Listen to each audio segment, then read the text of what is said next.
Welcome to Epic Learning's Helping with the World, Volume 59. Nat is back. Hey team, how's everything? G'day. Woo! We're down a man. Our boy Scotty's been sick all week, so we're thinking about you, bro. Get better. And Becca, you're sick. Oh my gosh, the whole world's sick. Yes. Yep. So all our people have had the flu this week. Look after yourself. Yep, definitely going around. I like to think I was the first to get the flu, so I'm like... He's patient zero, is that what you're saying? Yeah, maybe. Every week we get together to share our win of the week and entertain you all. So Jimmy, you're up first. What's your win of the week? Oh, cool. Well, I'm glad you asked, Carl. Yeah. My win of the week is a webinar recording that I watched yesterday. It's called A Few Things L&D Should Steal from Marketing. It's an NZATD event.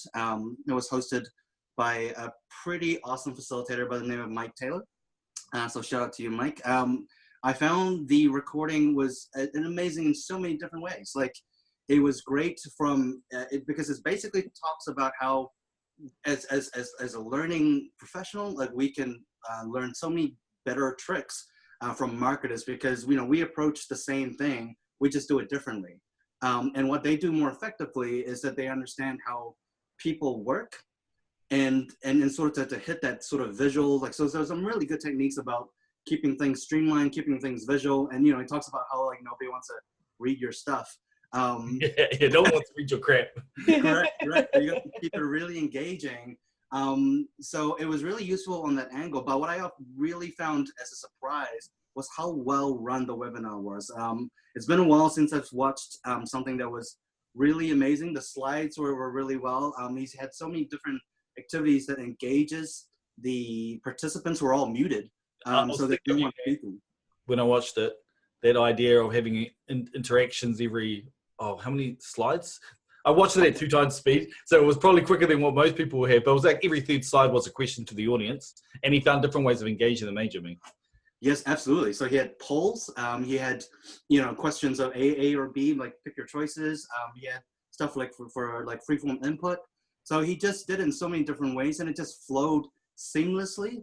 I think they were expecting different types of questions, but people were so engaged to what he has to share, and it was just visually appealing. Like, the stuff was funny, and it was just the most amazing thing I've seen in a long, long time. Cool. That's what a wrap. He took the talk and walked the walk. Next webinar like that. Yeah, I know, right? We've got to have some Jimmy in the world doing a heartbeat with the world, talking about us that exact way, right? Yeah. Absolutely. I just want to plug one more thing that he did, because he actually did an activity. I don't know if he planned it, but it made it so if you're watching a recorded version, it was kind of interesting as well. Mm-hmm. So he was talking about how you process images way faster than words. Yes. So he had a big screen of text, and he flashed it like half a second, so you couldn't read it. And then so he was going, no, could you understand it? And I was going, pause and go back a few frames and kind of go back. And so I got it. And I managed to get the half a frame, got it, read it, and it was the definition of what a circle was. But I kept watching, then he flashed up a circle real fast, and then, you instantly recognized that it was a circle, right? So it's going, you can get the words that describe a circle, or you can show a circle in a split second. And so it's a really effective activity, but it made me want to go back and look at it because of the way he showed it. So I was going, that is a cool way. Like, that's just a kind of an interesting way to make recording videos better as well. He's the man. It was real good, real slick. I can tell it wasn't his first time delivering it as well. For sure. So that was my win.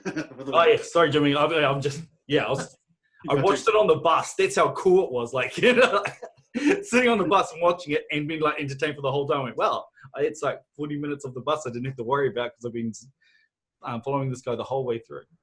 Yeah, it was just that good. So, maybe we can link to, or we'll sort out a link or something, or some information about that. More future courses potentially. Yes, absolutely. What was your one of the week, Nat? I don't know if I can beat that. There's some pretty big hype going on. I've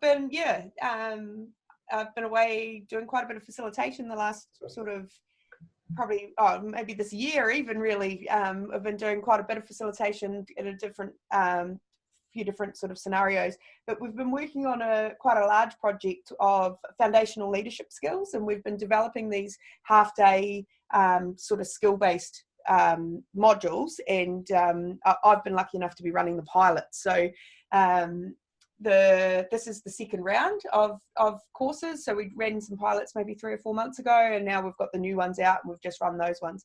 And I set some goals at the first pilot around, I got some really good feedback around my facilitation and got some really good insights. So I set a goal around managing my pace better and managing how fast I go, but also managing how fast the room goes.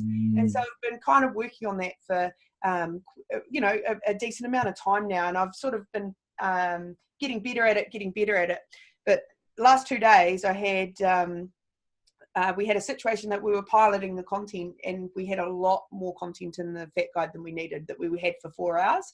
And I managed to, through being prepared, but also really thinking about that pace thing, give a really we had a really nice, comfortably paced session over both days, even though the content, we had too much content. And so I didn't just sort of rush through and try to put it all in. I actually really thought about what we were doing and where we were getting value, and being able to kind of, just make sure that we were still hitting the marks of the course, but at a pace that everybody in the room was comfortable with, rather than me just rushing through and blah, blah, blah. And anyway, the feedback, I got to see some feedback this morning, and I got really positive feedback about what was going on in the room, rather than it felt rushed or we didn't have enough time or stuff like that. And so it's a real good sign that I've kind of nailed it. And it's awesome when you've been working on something like that and you finally, the penny drops and you get it and you start. So I feel like I've matured as a facilitator over the last few months. Can I hear that, like, that sounded in video games when someone levels up? It's like level up. Yeah. It does feel like that a wee bit. There you go, Scott. If you're feeling better, give Ned a little level up animation. Do I zoom in? I get to pick a couple of attribute points, and do I get a better sword? Some new spells. Mouse pointer. Nat, did you have to trim?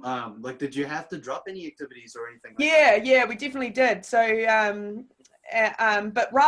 So what I probably would have done normally would have just tried to hurry it up and work through it really fast. But instead, I was like, this is going to take this long, and I'm going to give people this much time because they're getting really good value out of it, which means I can't do this and this, but we can pick it up here, and sort of thought about it smarter. And still hit the mark, so still hit the objectives of the day. And I think that was the bit that I was really proud of, that it was valuable. It was great 2 days with some really engaged learners as well, which always helps. Yeah. I do remember the pain of, it feels like you're racing the fact guide and the time, and you're racing through everything, and you're only really engaging with the people who are the quick responders, that top 5% or whatever, the tryhards, the guys who are like the teachers' pets. But then they drive the session, and they're getting all the benefit out of it, and all your core learners are missing out on. Yeah, exactly. So, for example, we've got self-reflection activities in there where it's just a couple of quick questions, but giving people time to just sit quietly and really think about the material that we've just covered and how they're going to interact with it. I would have gone, okay, right, I'll give you, and I would have given them 35 seconds or 45 seconds. So you don't even really see learning, and so, and then I would have rushed on. Instead, stopping, giving it the time it deserved, and actually just observing when everyone had finished. When people have finished the activity, so just things like that. That's nice. Huge difference to the learning, and it's been a good week. Yeah, I guess it's my turn. So again, I don't know if I can beat your two, but recently we've been working on building our first AI chatbot, and we're starting simple, and and we've kind of built one, and we want to teach it Kiwi slang and phrases. So we've been kind of testing it internally recently, and did a friends and family release. So we're really close to releasing it to the public. But my personal win is it looks like some young girl found our bot and started chatting with it, and I was asking it to teach you how to play the flute. And I went, it's so cool that young people engage with these bots. So not scared at all. In fact, didn't read any of the instructions, but it popped up and just started chatting to it. Right? And I was going, well, we need to I guess it's like what you're saying. People don't read our crap. So we need to reduce the words in our bot and just let people do what they want and let the bot interact with them and what they're talking about. So it kind of inspired me to like, let's even reduce more and make it smarter, because that's what people want. So very, very cool, and expect us to share Teach Me Kiwi Bot real soon. Yeah, coming soon. Yep. We've been buzzing about bots a bit lately. So yeah, Carla's very excited. And it's awesome. Like, yeah, we're doing some cool stuff. Yeah. Very, very cool stuff. Okay, we've been talking. Time for you to get back to your work and us to get back to our work. See you guys next week, and catch you guys later. Bye. Bye.